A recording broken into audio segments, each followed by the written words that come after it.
Hi there, I have today a video for you, and this one is a basic color theory mixing primaries tutorial. Now, I'm using watercolor, but this information is relevant for any type of medium that you're using.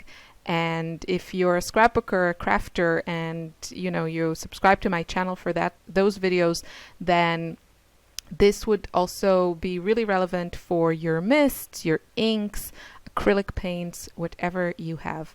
So today I'm going to show you how to do a color wheel with basically 6 primary colors. I'm kind of cheating because you see I have 7 there, and those are the colors I will be using. They are by St. Petersburg White Knights. That's the palette I will be using, and I can't recommend these enough if you are on a budget and you want artist grade colors, or if you just want artist grade colors. These are fantastic. So this is really the basic stuff when it comes to color theory and mixing color. So what are the primary colors? They are yellow, red, and blue, the colors that you can't mix. And if you learn how to mix them, then in theory, you can create every color. Now, I will have this image on my blog. You can download it and use it to create your own color wheel, what you're seeing now on the screen. So I'm doing this as a voiceover, and you can see how I created this, and I will just explain to you a little bit of theory, hopefully not too boring. And I think this is really, really important information that can help you a lot. So as you can see, I was talking. I didn't think I would do a voiceover. I am showing you this Quailer wheel that I printed out from a book that I have, and that's what I use a lot. But it can be a little bit intimidating. It has a lot of stuff on it, and for me it works great because I have a lot of colors, but if you're on a budget or you only have a few colors, then this might be a little bit complicated. So I'm trying to simplify this process for you. And the other thing that I have there, so I have this color wheel which I printed from a book by Stephen Quiller about color and color theory. And I have it laminated so it doesn't get messy and dirty when I, paint around it. And I can easily just wipe off if any paint goes on top of it. And this thing I printed from a PDF that Schminke have on their website. And this PDF has tons of information about their watercolors and all the extra products that they have, like mediums, watercolor mediums, and all that. And I think this is a great color wheel to have when you are buying color. And, this way you really know which colors to buy that give you maximum versatility. So this is the palette I'm using, the White Knights 36 color palette. And yeah, I talk with my hands, obviously. Obviously, you don't need so many. We are just going to be working with 6 today. And I have this just round brush. This is a number 8 and some clean water. And this wheel that I created on watercolor paper. And what I like to do before I start painting is just mist my watercolors, get them a bit juicy, and then I have to work less to paint. Sorry, what is so annoying to me now? I have no idea. So you saw the colors that I used in the beginning of the video, and basically, as I said, the primary colors are yellow, red, and blue, and you can't mix them. And in theory, if you learn how to mix them properly, you can create every color. However, even the primary colors are not completely pure. So even a primary yellow has a little bit, a very, very little amount of either blue or red in it. And that's why most basic sets of watercolors have two versions of each primary color. So in most sets, you would have two yellows, a lemon yellow, that is the one that I have here on the right side. There are different names. Every brand has its name, and I know it's confusing. So, you should really do your research just before you spend money, so you don't get duplicates or, the wrong color, if such a thing exists. I love all colors. So, two yellows. A lemon yellow, sometimes it's called cadmium lemon, something with lemon, and you can see that yellow is kind of like lemon. It has just a tiny bit of green in it. And then you have the other primary yellow, which is usually named something like cadmium yellow medium, cadmium yellow light. The medium is usually a little bit more orange, or Hansa yellow light.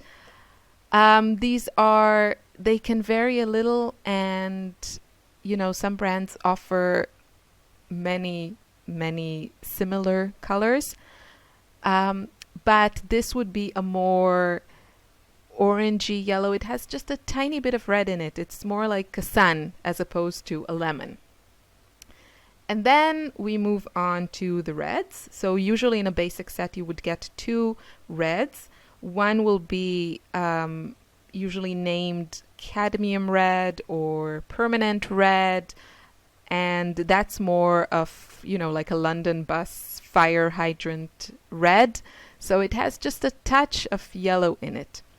And then the other red would be usually something like alizarin crimson, carmine. As I said, these colors have small variations, and some brands have some brands have all of them. But basic sets usually have, as I said, two versions of each primary color. Now, in the bluer side of the red color, I have here two versions. You see there's one that is kind of pink, and that would usually be named quinacridone rose, permanent rose, something like that.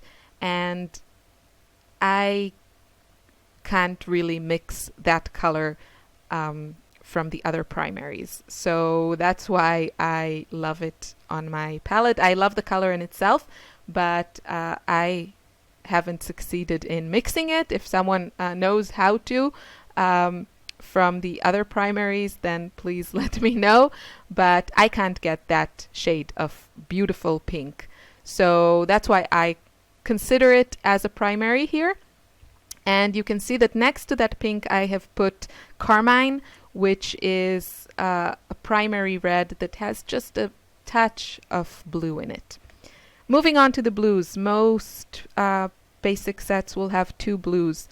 Ultramarine Blue, which is kind of has a touch of red in it. It reminds me of, I don't know, maybe something like blueberry, but blueberries are kind of purple. But it's a very red blue. And then we have the Phthalo Blue, or like Winsor Newton call it Windsor Blue. White Knights just call it blue. And that's the one that is more like similar to turquoise, or to the sea or something like that. That's how it reminds me. But I think the sea depends on where you are in the world. But where I come from, it's very warm, and the water is more on the turquoise side than those deep purple blues. So, yeah, complicated stuff, I know. So if you're not sure which kind of primary your colors are, Yeah, try to think if, at the yellow, look at it. Is it more like the sun or more like a lemon? Look at the blue and say, is it more turquoise, closer to turquoise or closer to purple? And the reds, is it more fire hydrant red or more of like a berry red? It can be challenging. So if you have any specific colors you need help with, you can leave me a comment and I will try, if I can, to help you. So you saw how I arranged my color wheel. I have, if I go from clockwise direction, starting from 12 o'clock, I have the lemon yellow, then the phthalo blue, ultramarine, permanent rose or quinacridone rose, cadmium red, and then at almost again at 12 o'clock, the Hansa yellow. Now we start with mixing. So the brightest colors are mixes of just two primaries. That means that if you want a really bright green, you should use lemon yellow and phthalo blue, because you remember that lemon yellow has just a tiny bit of blue in it, and phthalo blue has just a tiny bit of yellow in it. So there is no red in either one of them, and that will give you the purest, brightest color. Same goes with orange. We're taking the yellow and red that have a bit of each other in them and no blue in either one. And then same with the purples. You want the pink or the red and the blue that have a little bit of each other and not at all yellow in them. So there is no right or wrong. I just want to say it. You just have to, the point is what do you want? What colors do you want to mix? That's the point. And if you have this knowledge, you know how to reach them. So I'm just showing you on my color wheel, I used the quinacridone rose, but on this extra sheet of paper, I wanted to use the carmine, which is a red that is kind of a blue red, let's call it like that. So you can see the variation. You get those really, really bright violets and purples with when you use pink, and also very bright violets and purples when you use the carmine red, but they're still different. So what I'm going to do next in the video is continue to mix my primary colors, but now I'm just going to do every combination of these 6 colors. And this will still create orange, green, and purple, but yeah, the more you put in the 3rd primary color, the muddier and more neutral the colors get. And you will see that when I finish. So I just want to continue talking about this. And yeah, why is this important? Because it tells you how to use your colors, how you can get bright colors or more muted colors. It lets you know how to maximize your colors, your stash of products, and helps you not to spend money just buying colors that you can easily mix. That's kind of funny coming from me, because I think very few people have more colors than I have. So that brings me to the next point I want to make, and then which is, if I can mix all the colors from my 6 or 7 primaries, then why should one buy more colors? Why do you need more colors? And there are a few reasons. The biggest, most important reason is convenience and consistency. And what I mean by convenience is that if you have pre-mixed colors, it's easier and faster. You don't need to mix, purple every time you want to use purple.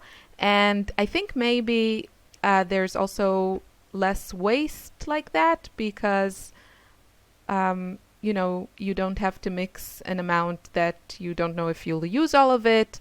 or you have to mix a new batch every time, but that's just a theory. The biggest reason is that it's easier and faster. And the other point that I made is about consistency, and you know exactly what shade you get. You know, when you buy a specific green, you know exactly what type of green it is, and you don't have to mix you know, exactly the same green again and again and get it right every time with the exact ratio of yellow and blue. And yeah, convenience, you know, people who draw landscape artists, they usually have some of the common neutrals, maybe some browns, some greens in their palette. People who paint flowers probably have a few greens and maybe then some specific shades of, I don't know, red or pink or purple, depending on what you're painting. So it really depends on your subject. If you just like to do abstracts with super bright colors, you might not need any neutrals in your palette. And I hope I will do another video tutorial about neutrals soon. So another reason to have more than these just 6 paints is the different behavior of every paint. Every pigment and every company, like every manufacturer, the paints have different qualities. Some are similar, but some can vary dramatically. Some colors granulate and you get this interesting texture as the pigment sinks into the paper and the color separates. Some are really high flow. So that's why it's nice to try different things. And yeah, I hope this was helpful to you. Please leave me a comment if you have any questions, and I will have the photos of all these and no talking hands on my blog.